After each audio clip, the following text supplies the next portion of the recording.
I snapped 3 of the school bully's ribs. I did it because he tore up the only photo I had left of my dead mother, right in front of everyone. As they loaded him onto the stretcher, he was still screaming threats. "My dad is coming. You're dead meat. I'm going to make sure you rot in jail." Moments later, a Rolls-Royce smashed through the school security gate. A middle-aged man with a terrifying aura stepped out, looking ready to kill.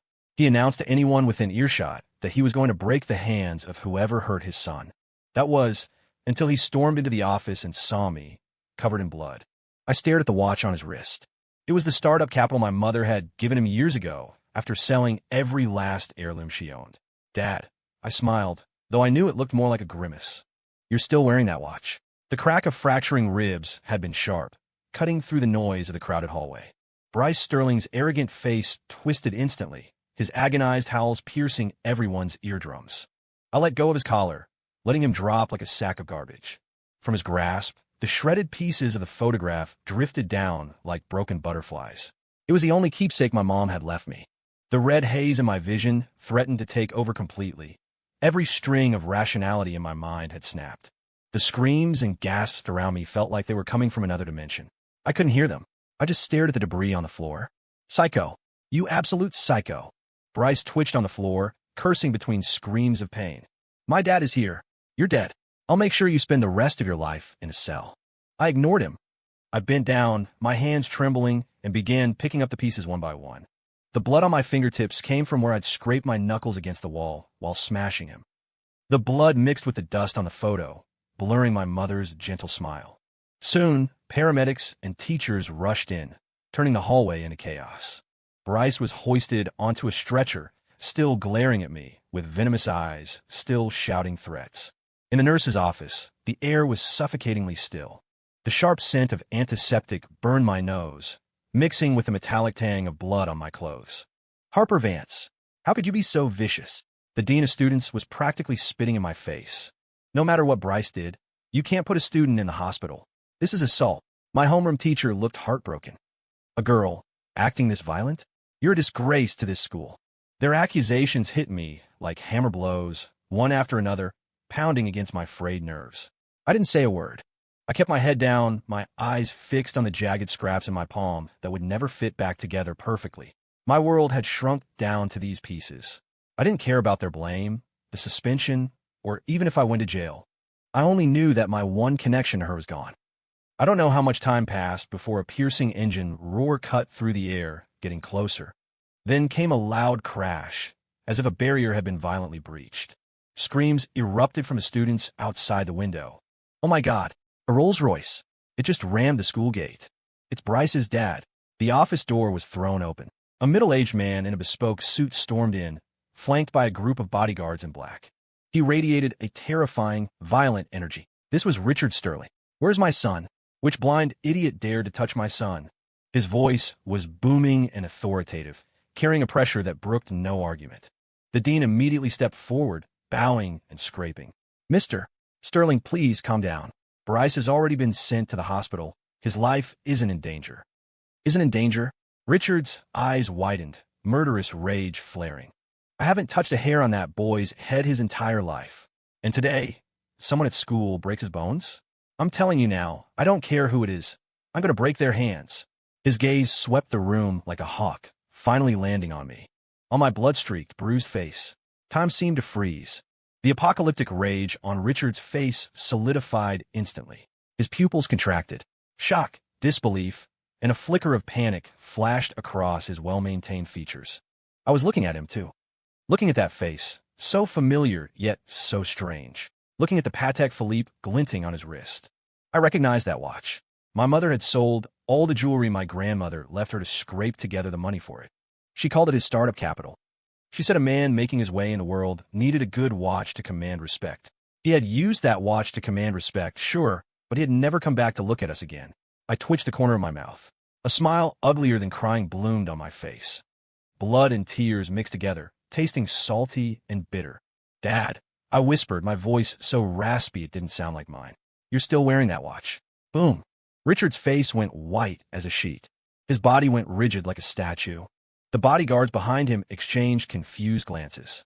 The teachers in the office, including the dean who had just been condemning me, dropped their jaws, their eyes nearly popping out of their heads. The whole world fell into a deathly silence. The silence was broken by Richard's heavy breathing. The color drained from his face, then rushed back in a flush of embarrassed purple. He lunged forward, trying to grab my arm, wanting to drag me into a corner. "You come with me." His voice was hushed, laced with panic and a warning he couldn't hide. I violently shook off his hand. The revulsion I felt made me want to vomit. His palm was warm, but to me, it felt like the cold touch of a venomous snake. "Don't touch me." My voice wasn't loud, but it was bone-chillingly cold. Richard's hand froze in midair, his expression twisting. He looked around, seeing the shocked, gossiping faces of the teachers. He realized how bad this looked. "Harper, listen to me." He lowered his voice again, a tone of pleading creeping in that even he didn't notice. "Let's go outside and talk. This isn't the place. Don't worry about money. I'll give you money, a huge amount, enough to keep you comfortable for the rest of your life." Money? It was always money. What else could this man talk about? A web of sorrow and rage wrapped tight around my heart. I laughed. Right there in front of the faculty, I laughed out loud. It was a shrill, mocking sound that echoed in the small office. "Richard Sterling." I looked him dead in the eye, enunciating every word. "In all these years, did you give my mom a single cent? When I was kicked around like a soccer ball between relatives, where were you? Now that I beat up your son, you suddenly remember to buy me off." My voice rose to a shout. "Do you think your own flesh and blood is worth that little?" Richard was struck dumb, his face flashing between green and white, a vein throbbing in his temple. Just then, the phone in his pocket rang, shattering the moment. He grabbed it like a lifeline. Seeing the caller ID, a sycophantic smile instantly plastered onto his face, a look of groveling submission I had never seen on him before. "Hello, Nessie? Baby, don't worry. I have a small emergency at the company. I'm handling it right now. I'll be at the hospital to see Bryce as soon as I'm done." He turned as he spoke, trying to walk out, try to escape this suffocating purgatory. Nessie? Bryce? Such intimate nicknames. So, in his other family, this is the good husband and father he plays. A surge of nausea hit the top of my skull. I lunged forward before he could react and snatched the phone from his hand. "What are you doing?" Richard shouted, a mix of shock and rage, reaching to grab it back. I dodged sideways, held the phone in my ear, and spoke to the woman on the other end in the clearest, calmest voice I could muster. "Hello, Mrs. Sterling. This is Richard's biological daughter, Harper Vance. I just beat up your son." On the other end of the line, there was a few seconds of dead silence. Then, a scream pierced the receiver. "Ah, Richard, you liar." Richard's face went completely black. All his pretenses, all his dignity were shredded in that instant. The last shred of reason in his eyes was consumed by fury. He raised his hand and swung a vicious slap toward my face. "You little mistake." I didn't dodge. I just looked at him coldly. I watched the face of the man who gave me life twist into something hideous. The slap was intercepted inches from my cheek. It was the dean.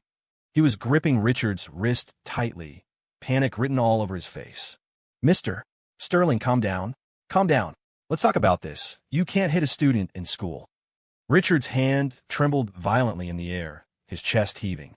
He wanted to break free, but several male teachers held him back.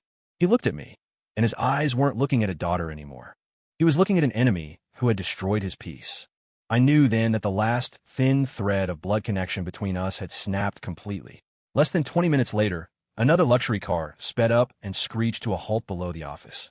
A woman in a Chanel suit with exquisite makeup stormed in like a hurricane, trailed by a man in gold-rimmed glasses who looked like a lawyer. This was Vanessa Sterling, Bryce's mother, Richard's current wife. The moment she walked in, a hand with bright red fingernails pointed straight at my nose. Her voice was sharp enough to cut glass. "You the bastard child?" Her gaze scraped over me like a knife, full of contempt and loathing. "Look at you, you pathetic little pauper. I don't know what gutter you crawled out of, but you dare touch my son? Who gave you the nerve?" Richard's expression shifted. He rushed to support her. "Nessie, don't get worked up. Think of your health." Then, he turned and barked at me. "Apologize to your stepmother. You disrespectful brat. Have you no manners?" Watching him bow and scrape to that woman while screaming at me was the height of irony. This was my biological father, an adult baby who would trample his own daughter for wealth and status. Vanessa didn't appreciate it. She shook off Richard's hand and pointed a finger at the dean. "I don't care who she is. Today, your school must expel her immediately, and she needs to get on her knees and apologize to my son." "Kneel and apologize?" I laughed out loud, like I'd heard the world's funniest joke. What else? Vanessa lifted her chin, her face twisted with cruelty. You put my son in the hospital, and you think you're walking out of here? I'm telling you, if you don't kneel today, I'll make sure you go to prison. The Sterling family lawyers aren't for show. I met her gaze without flinching and stated the facts calmly. Your son tore up my mother's memorial photo first. The air in the office solidified again. The teachers looked surprised. Richard's expression stiffened for a second. His eyes darted away, avoiding mine. Vanessa paused, then screeched, "It's just a damn photo. What's the big deal?" So he ripped it. Just print another one. My son is lying in a hospital bed with 3 broken ribs. Do you have any idea how serious that is? Just a photo? Richard chimed in almost simultaneously, using a dismissive, impatient tone. She's right, Harper. Why would you beat your brother so badly over a picture? He's young. He doesn't know better. You're the older sister. Shouldn't you be the bigger person? Boom. That sentence exploded in my brain. All my calm, all my armor crumbled. Blood rushed to my extremities, and my body shook with absolute rage. That wasn't just a photo. That was the only trace my mom left in this world. It was my only comfort during countless freezing nights in foster homes. And now he, my biological father, breezily said it was just a photo. I stared at him, the hatred in my eyes practically solidifying. Fine. I squeezed the word through my teeth, my voice terrifyingly quiet. You want an apology? Sure. I looked at them, enunciating every syllable. Have Bryce go to my mother's grave, get on his knees, and beg until she forgives him. Otherwise, no deal. The moment my words landed, Vanessa exploded. You're dreaming. Who do you think you are, telling my son to kneel to a dead woman? She screamed, looking ready to lunge and claw my eyes out. Richard held her back, his face livid as he glared at me. Harper Vance, don't push your luck. Push my luck. I countered.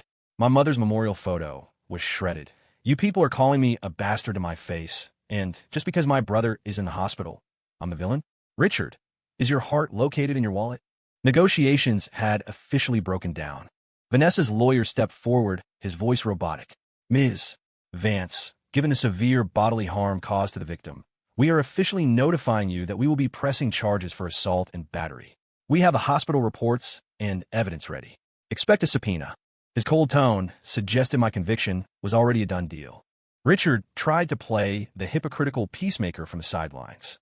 Harper, look, making a scene helps no one. Just apologize to Vanessa and your brother, and we can discuss the rest later. Dad is doing this for your own good. For my own good? I sneered. For my good means kneeling to the person who desecrated my mother's memory? For my good means teaming up with outsiders to corner me. Watching them play good cop/bad cop so seamlessly was nauseating. They had the numbers, the money, and the power. They thought they had eaten this powerless orphan girl alive. Unfortunately, they miscalculated. I wasn't the little girl crying over a photo in the dark anymore. I slowly pulled my phone from my pocket. In front of everyone, I pressed play. A clear recording blasted from a speaker. It was Bryce's arrogant voice. Your mom's been dead for ages. Why keep a dead person's photo? It's a waste of space. I bet you're just an unwanted bastard, just like your dead ghost of a mother. Then, the sound of paper ripping, and my suppressed roar of anger, followed by the scuffle and Bryce's screams. The recording was short, but it reconstructed the entire event perfectly. He threw the insults first. He desecrated the photo first. The entire fuse was lit by him. In the office, the teachers began to whisper, their looks toward Richard and Vanessa changing. The dean's face looked like a spilled paint palette. Richard and Vanessa's expressions shifted from triumphant to shocked, then to panicked. Especially Vanessa, her face, caked in expensive foundation, twisted with rage and embarrassment. Her lawyer frowned. Clearly, this recording introduced a variable that threatened their guaranteed victory. I stopped the recording. The phone felt hot in my palm from how hard I was gripping it. I looked up, meeting their stunned gazes, the corner of my mouth hooking up in a cold arc. Assault and battery, who ends up in a juvenile detention center first, is still up for debate. The recording changed the nature of everything. Schools care most about reputation. A bullying incident involving hate speech is far more serious than a simple student brawl, especially when the bully is the city's most famous rich kid. The dean immediately switched masks and started trying to smooth things over. After hours of mediation, the school finally gave a verdict that punished both sides. Me, 1 major suspension. Bryce, 1 major suspension and a school-wide censure. Both parties would waive medical fees and legal action. For Richard and Vanessa, This result was a slap in the face. They wanted to ruin me, but instead, their son was branded with a school bully mark on his record. Vanessa was shaking with rage, but helpless. She spat out just you wait, and stormed off with her lawyer. Richard stayed behind. He cornered me in a quiet spot near the school gate. The setting sun stretched his shadow long across the ground, looking like a looming monster. He dropped the act. His face held only cold disgust and impatience. He pulled a black bank card from his wallet and threw it at me. There's $50,000 on this. His tone was like he was dismissing a beggar. The pin is your birthday. Take the money, transfer schools immediately, get out of the city, and get as far away as possible. Never appear in front of us again. The card landed lightly on the ground with a crisp clack. 50,000. He thought 50 grand could buy off a decade of pain and neglect? That it could erase the tragedy of my mother dying in resentment. An indescribable humiliation and rage rolled in my chest like magma. I bent down and picked up the card. Then, under his stunned gaze, I used every ounce of my strength to throw the card right back into his hypocritical face. Richard Sterling, listen to me. My voice wasn't loud, but every word was ice. The game has just begun. I stared at his face, which was starting to warp with anger, and declared, word by word, I'm not leaving, and I'm transferring into Bryce's class. I didn't look at him again. I turned and walked away. Behind me, I heard his heavy, gasping breaths, choking on rage he couldn't unleash. I knew he received my declaration of war. From today on, I wasn't the Harper Vance who could be slaughtered. I was here to collect a debt. For me, and for my dead mom. I kept my word. The next day, I handed my transfer application to the dean's office. Maybe Richard exerted pressure hoping to contain me, or maybe the school just wanted to keep the trouble in one place, but my application was approved unusually fast. When I walked into the honors class, clutching my books, the room went dead silent. Dozens of eyes shot toward me. Curious, disdainful, mocking. I was the school's famous psycho, the girl who put Bryce Sterling in a hospital. Bryce clearly hadn't expected me to dare enter his territory. He was sitting by the window, face still bruised. His shock quickly morphed into deep malice. The lackeys around him immediately started jeering. Yo, isn't that the maniac? She dares to come to our class. Thick skin, huh? Beats someone up and acts like nothing happened. My new seat was in the last row, a forgotten corner near the trash. As soon as I sat down, the trouble started. During class, paper balls hit my back. Between periods, my desk was flooded with ink. By the end of the day, my books vanished from my locker, only to be found in the garbage can at the end of the hall, covered in filth. I didn't cry. I didn't tell the teacher. I knew it was useless. In this little kingdom centered around Bryce, the teachers turn a blind eye. I just silently picked my books out of the trash one by one and wiped them down with tissues. Around me, Bryce's goons roared with laughter. Bryce leaned against the wall, arms crossed, watching the show with a cruel, smug grin. I wiped the last book clean and placed it neatly on the desk. Then I stood up. Under the stunned gaze of the entire class, I walked step by step until I was standing right in front of Bryce. His smile froze. He instinctively straightened up, eyes flashing with wariness. What are you doing? He asked, his voice trembling slightly despite the bravado. I didn't say anything. I just lifted my leg and, with everything I had, kicked his desk over. Crash. A deafening noise. The desk, piled high with books, stationery, and snacks, flipped violently, scattering debris everywhere. The classroom went deathly silent. Everyone was frozen by the sudden explosion of violence. I looked down at him, my eyes devoid of any warmth. You touch my stuff one more time. My voice was calm and clear, carrying an undeniable brutality. And next time, it won't be the ribs. It'll be your legs. Bryce's face turned purple, a mix of shock and fury. His lips quivered, wanting to say something tough, but under my dead-eyed stare, the words died in his throat. He was scared. That kick hadn't just flipped his desk. It had shattered the fake authority he had built in this class. I coldly scanned the slack-jawed lackeys around him, then turned and walked back to my seat. From start to finish, not a single person dared to step in. Violence doesn't solve every problem, but it effectively shuts some people up. The day after I kicked over the desk, my life in class improved significantly. No one dared to pour water on my desk or throw my books anymore. But the atmosphere of isolation grew heavier. I was like a ghost walking through the room. No one spoke to me. Everyone walked around me. Bryce obviously wasn't going to let it go. He went home and poured poison in his mother's ear. The next afternoon, Vanessa stormed the school. This time she got smart. She didn't act like a shrew immediately. Instead, she rushed to our classroom door and in front of the whole class and the crowd in the hallway, she burst into tears. Where's the justice? My son is bullied in school, abused, and now his desk is being overturned. Is no law anymore. She cried like a tragic heroine, listing my atrocities between sobs, painting herself as a helpless mother trying to protect her child. This Harper Vance, she thinks because she has a little background she can do whatever she wants. My son is terrified to even look at her. He has PTSD. Why hasn't the school expelled a student like this? Do we have to wait until someone dies? She was an expert at manipulating emotions. The students who didn't know the truth started whispering and pointing at me. So she was bullying Bryce. She looks quiet, but I guess she's vicious. Poor Bryce. Public opinion instantly swung to her side. Bryce hid behind Vanessa, looking at me with a mix of grievance and venom, a smug smirk tucked in the corner of his mouth. I stood in the classroom, not moving, not defending myself. I just watched her quietly. I watched her twist black into white, putting on her performance. Like watching a circus clown. Just as Vanessa's act reached its climax, screaming for the principal to come out and give her an explanation, a cold voice broke her monologue. Ma'am, you're lying. All eyes snapped to the source. It was Julian Ashcroft, the class genius, the aloof boy who sat in the front row and ignored everything. He stood up, holding a phone high. He walked up to Vanessa and, in front of everyone, tapped the screen. The video was shaky, but the content was crystal clear. It was from yesterday. It showed Bryce's goons throwing my books into the trash, gathering around to mock me.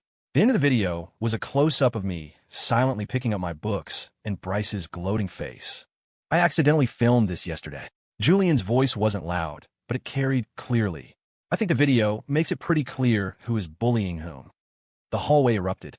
The narrative flipped instantly.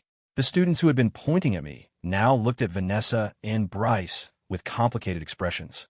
Vanessa's crying cut off abruptly. She stared at the video of her son's masterpiece, her face cycling through colors, green, white, red. She tried to snatch the phone to delete it, but Julian dodged her effortlessly. Under the public gaze, she looked like a popped balloon. All her arrogance and fake victimhood vanished, leaving only embarrassment and disgrace. In the end, she glared at me with pure hatred, grabbed a pale-faced Bryce, and fled the scene. I looked at Julian. He pocketed his phone and looked back at me. Sunlight streamed through the window, rimming his sharp profile in gold. He gave me a slight nod, said nothing, and sat back down, acting as if the guy who just stood up for justice wasn't him at all. This was the first time since school started that anyone had spoken up for me. I sent a silent thank you to his back. That sudden beam of light made the cold isolation feel a little warmer. Vanessa had been humiliated at school, so Richard couldn't sit still. He personally intervened, citing family unity, to force us into a dinner at a high-end restaurant, a so-called family meal. Inside the private room, the crystal chandelier was blinding. The tableware looked like art. Richard sat at the head, Vanessa and Bryce on one side, and me alone on the other. A massive round table separated us like an uncrossable canyon. Harper. Richard cleared his throat, putting on his patriarch act. We're family. We shouldn't hold grudges. What happened before was Bryce's fault, and I've disciplined him. He paused, then pivoted. But you need to reflect on yourself too. A girl shouldn't be so aggressive. You need to learn gratitude and forgiveness. After all, we are family. Gratitude? I chewed on the word. It tasted absurd. Thank you for abandoning my mom and me? Or thank you for letting me bounce between foster homes for 10 years. Richard's face darkened. Vanessa immediately chimed in with her sarcastic tone. Oh, please. Richard is doing this for your own good. Giving you money, letting you live a good life, and you're still not satisfied? Some people are just ungrateful wolves you can never feed enough. Bryce buried his head in his phone, occasionally snorting, acting like none of this concerned him. Fake. Thoroughly fake. This dinner wasn't for reconciliation. It was a new round of moral kidnapping and psychological suppression. The anger in my chest ignited into an inferno. I stood up abruptly. Under their shocked gazes, I reached out, grabbed the corner of the heavy tablecloth, and with every ounce of strength I possessed, I yanked it. Crash! The table full of expensive dishes, soup, and wine flew into the air, accompanied by the ear-splitting sound of shattering porcelain. It all splashed directly onto Richard and Vanessa. Vanessa shrieked, her designer dress covered in grease and stains, looking utterly wretched. Richard froze, likely never dreaming I would do something so rebellious. I pointed at his nose, which was dripping with soup. The resentment and pain of a decade erupted. Family? You have a nerve to talk to me about family? My voice shook with adrenaline, but it was powerful. When my mom was sick and called you, begging you to visit her, where were you? When I was treated like a burden by relatives, kicked out in the middle of winter, almost freezing to death on the street, where were you? When people pointed at me and called me a bastard with no father, where were you, Dad? What right do you have to lecture me? What right do you have to demand my gratitude? Every question was a knife, stabbing straight into Richard's heart. He was struck speechless, his face going from shock to rage, and finally to ash gray. You unfilial daughter. He roared in humiliation, pointing a shaking finger at me. Unfilial? I gave a tragic smile. From the day you abandoned my mother, I didn't have a father. I dropped those words, ignored their pathetic state, and turned to walk out of the room. I shut the door on their screams and curses. This fake family dinner had collapsed completely, and the break between him and me was finally absolute. I felt an unprecedented lightness the moment I flipped that table. But I also realized that reactive fighting wasn't enough. I had to go on the offensive. I needed evidence that would bury them. My first lead was my mother's death. I had always thought it was illness, but Richard's reaction today made me suspicious. I went to Julian. After I poured out my suspicions, he was silent for a long time, then agreed to help. His family seemed to have connections. A few days later, he gave me several addresses. These are your mother's old neighbors and friends. Maybe they know something.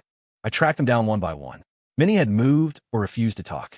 Finally, in an old tenement building in the city, I found the woman who had been my mother's best friend. When she saw me, she froze for a long time, then her eyes reddened. You look just like her. Under my persistent questioning, she finally sighed and revealed a buried past. Your mom. She didn't die of illness. My whole body shook. Back then, your dad, Richard, hooked up with his current wife, a daughter from a rich family. They offered him investment money, but on the condition that he cut ties with your mom completely. Your mom refused to divorce at first. Richard came over every day to make a scene. Later, I don't know what method he used, but he forced her to sign the papers. A few days after signing, she fell from the balcony of your old apartment. The police called it an accidental fall. But us neighbors, we felt something was wrong. How could it be that coincidental? Divorce one day, accident the next. Later, Richard gave your grandmother's family a huge sum of money to stop them from investigating. They took the money and sent you to your uncle's and told everyone your mom died sick. Her words were like thunderclaps exploding my mind. Accidental fall? Hush money? My grandmother, whom I had loved, had participated in selling me out. My mother's death wasn't an accident. It was a conspiracy. I hadn't just been abandoned by my father. I had been sold by all my kin for cash. Grief and rage swept over me, spinning the world until I could barely stand. I held onto the wall, shaking uncontrollably. Not from sadness, but from a fire of revenge burning from my marrow, threatening to incinerate everything. Richard, Vanessa, and those so-called relatives who took the money and kept their mouths shut. None of you will escape. I told Julian what I learned. He was quiet for a long time, then said, testimony isn't enough. We need hard evidence. With his tech support, we started a secret investigation. He used his skills to breach Richard's company intranet, looking for traces of asset transfers from back then. I worked on gathering external evidence, physical proof of the coercion, and evidence of his affair with Vanessa during the marriage. It was harder than I imagined, but we found crumbs. Records of Richard buying luxury cars and property for Vanessa while still married to my mom. A draft of the divorce agreement with Richard's threatening handwritten notes in the margins. The chain of evidence wasn't complete, but it was enough to make Richard sweat. I decided to rattle the cage.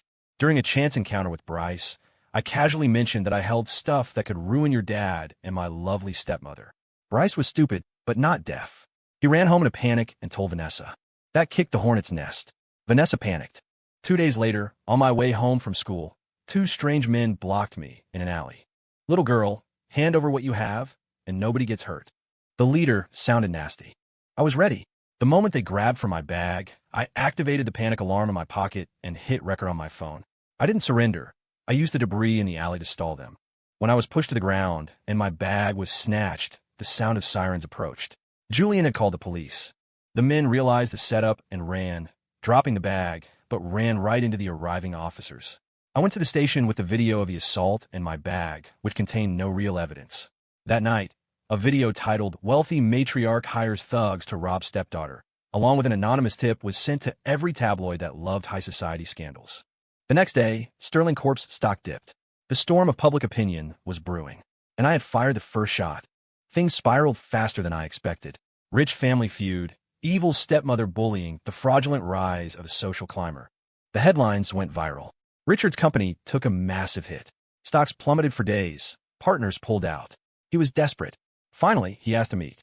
Same high-end restaurant. Same private room. But this time, no food. Just him. In just a few days, he looked 10 years older. Eyes sunken, face exhausted.